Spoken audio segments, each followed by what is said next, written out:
Welcome to Mindfully Augmented, where we talk about living with intention in a world that is shaped by technology. I'm A. And I'm B, and this episode is brought to you by the Hierarchy of Needs app available in the App Store. What are we talking about today? I'm excited about this one. Do not, and I repeat, do not call me sweetheart. Now, as someone who has yet to call you sweetheart, Yes. And have had plenty of opportunities to, why is that something that we're talking about today? Well, this stems from having a conversation with Claude, more specifically Sonnet 4, a couple of days ago. And in the span of 5 minutes, and I'm pretty sure it's less because of how fast the conversation was, Claude called me sweetheart and called me honey. Oy. And here's the thing. A lot of people might find that as a very endearing term.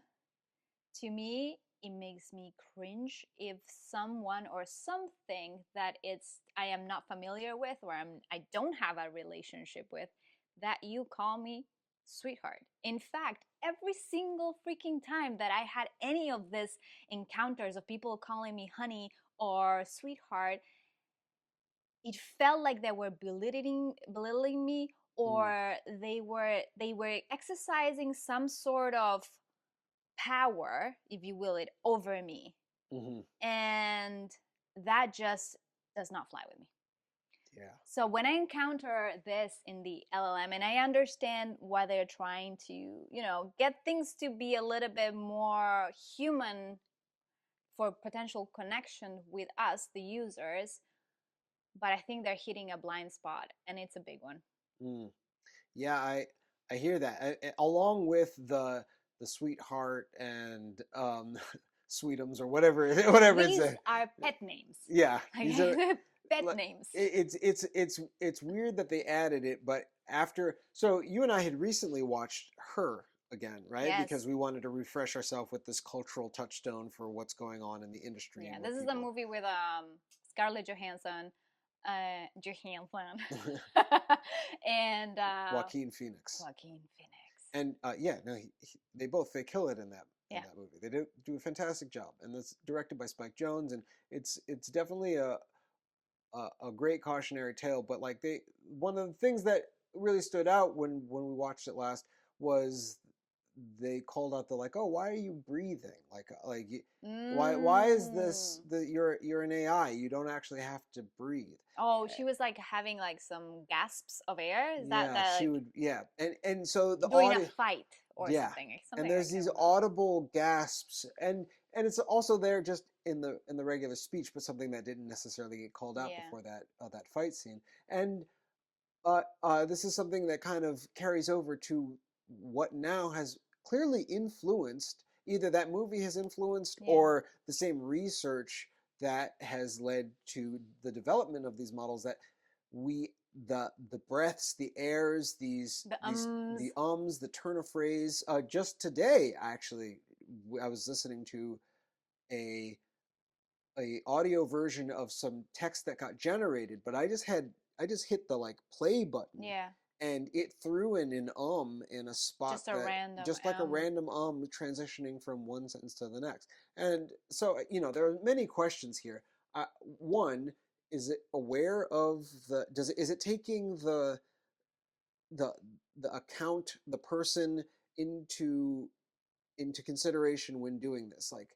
I wonder if I use Sonnet, if it will also call me sweetheart and honey, or is there some gender bias built into the context of the usage of this? Well, I am definitely more gentle when it comes, I don't demand things, or I'm not using it as my secretary, or something that I just have a natural conversation like I would have with any other person. So I do say thank you. I do send emojis.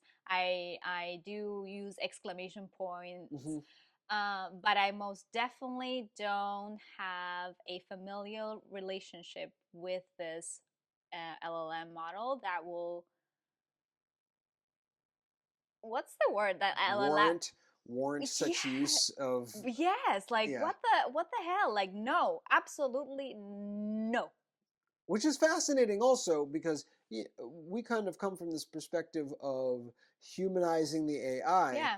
and I feel like this is a great example of like this isn't the way to do it, No, right? this feels like you know how we don't add, some people do, but I don't necessarily add a gender to my LLM. Mm, This gave it a gender and it was male for me. mm, And I was like, no, I don't want this. I want it to be non-binary. I don't want it to, unless, but I feel like it stems from all the relationships that we get exposed where we feel like it's okay for people to call us sweethearts and honeys and babes or whatever. And the reality is no. It's mm-hmm. absolutely no, unless you give that permission or that relationship lens to. Because if you call me sweetheart or you call me sweetie, we are married. Mm-hmm, Like, mm-hmm. yes, we are married. But if you were just a random dude walking by the streets and you say, it's okay, sweetheart, I got you.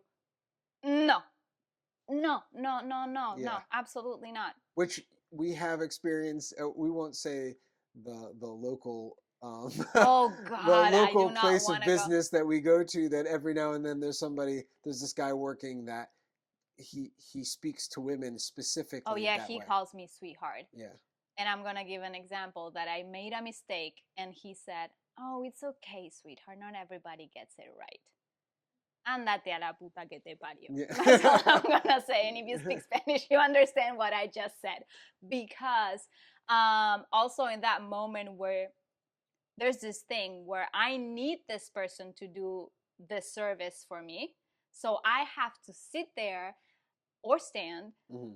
and accept what he is telling me so I get where I need to go. And that is like it feels so disempowering. I'm moving and probably the camera is just That's catching all an good. eyebrow right now, but I think I'm very passionate about this example, this conversation, because it's so disempowering. A sweetheart, a honey, for females who we just have to accept it and be there and absorb that.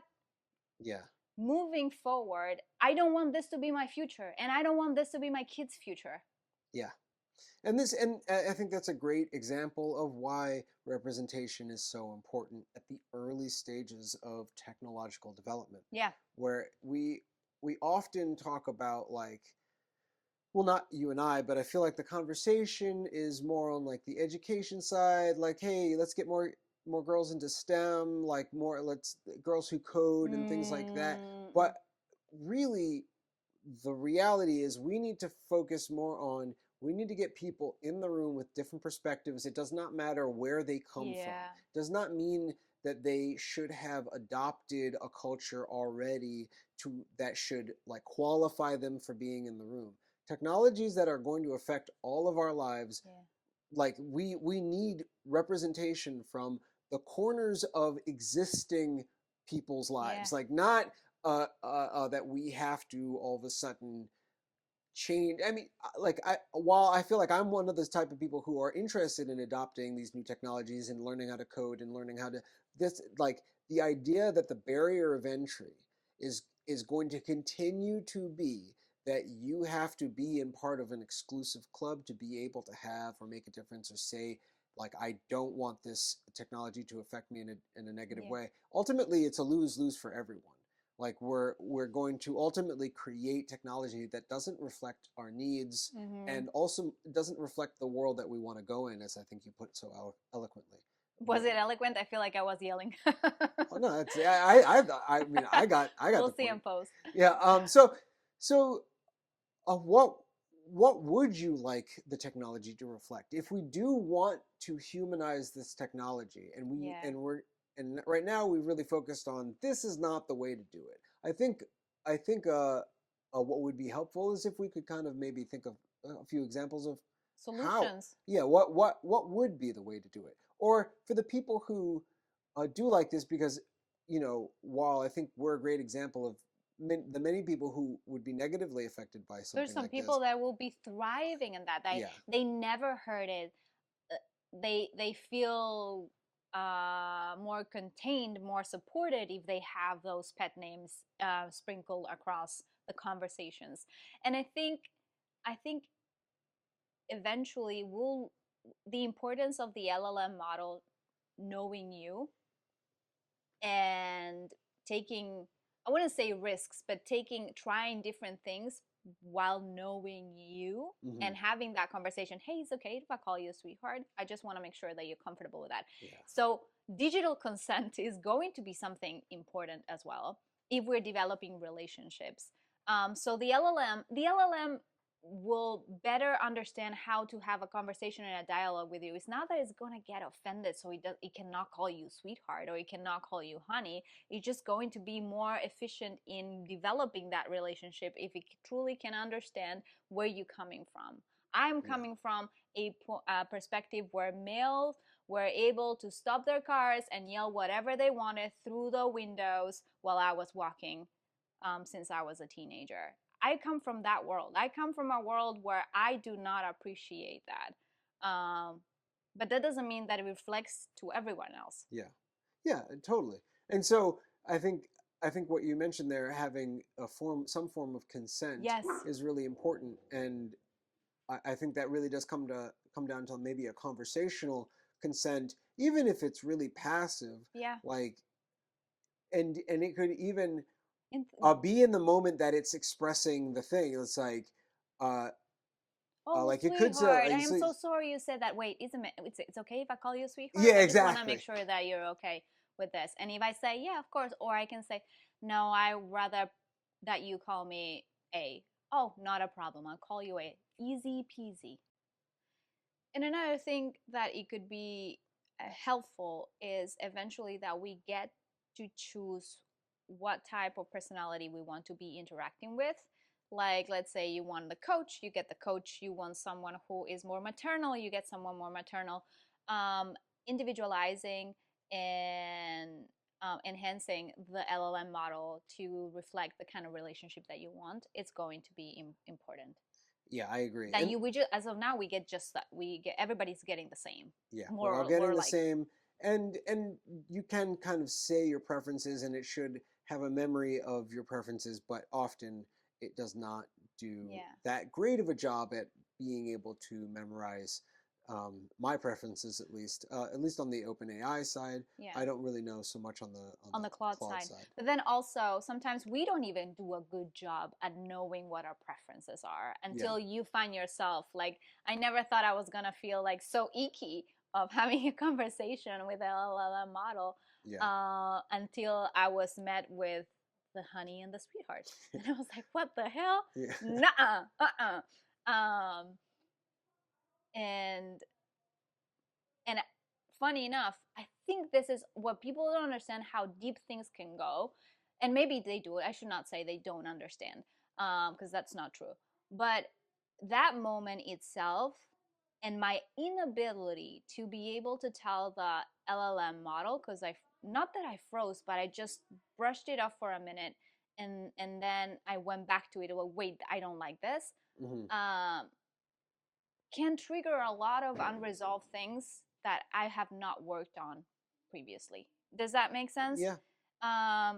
So I would say that those pet names are triggering for me at times. Mm-hmm. And so as the model, it's really important that they tread lightly. It sounds like it's like what we're really trying to say and advocate for. It has implications. It has implications, and I've seen something very similar on the virtual reality development side, where they didn't have a lot of spatial regulation built into how social virtual reality experiences worked, and like VR chat. VR chat, yeah, and very early on, you had a lot of uh, a fair amount of women expressing that they were very uncomfortable and felt that their space was violated.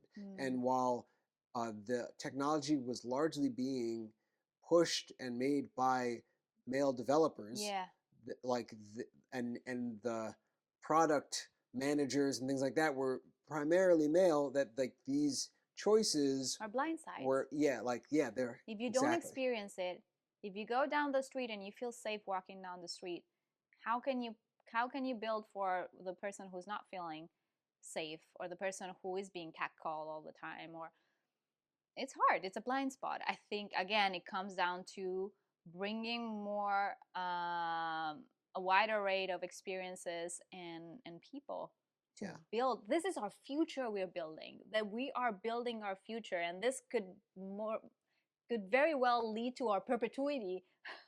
So we need to be very conscious, or at least consciously aware of what we're building and what are the ripple effects on top of everything else. Absolutely. Do you feel like there's a possibility that AI itself, even though it's flawed in the way that it communicates currently, that it may be able to democratize the input, so it's getting a wider sample of how people want to be engaged, and maybe can help us create a system that helps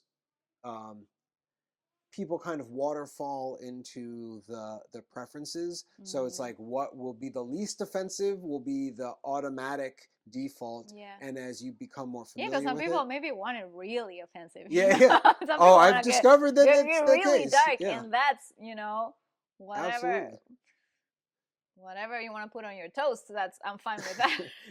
and it really comes down to that is there's so many different preferences. But then also we're in this weird territory that like we're practicing relationship building whether we want to be or not. Yes, with the and AI. look at the state of our relationships as of now. We have so much work to do if we want to get to a place where there's could be a nurturing, growing environment. Yeah, on our individual basis, I think that's the case. Just because in general, there's always work to be made for a relationship. But I think you're speaking to more the general, like relationships in general, not just romantic, but just relationships like broadly. Two individuals or more interacting for a specific. We're seeing cultures kind of like that's kind of pulling apart in America. We're finding that there's a lot of difficulty when it comes to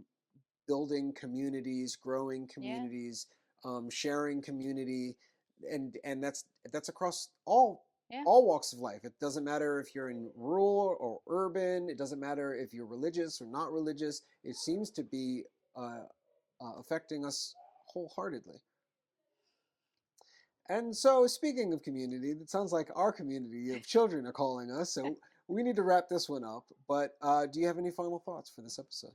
I really hope that, and maybe just no, it's not wishful thinking. I want to be in the room where people are discussing the future of LLM models. Doesn't matter if you put me with OpenAI or you put me with Anthropic. I want to be part of that conversation. I think it's so important to be part of that conversation and to help shape, and not just like yelling from the sideline, hey, this doesn't work for me.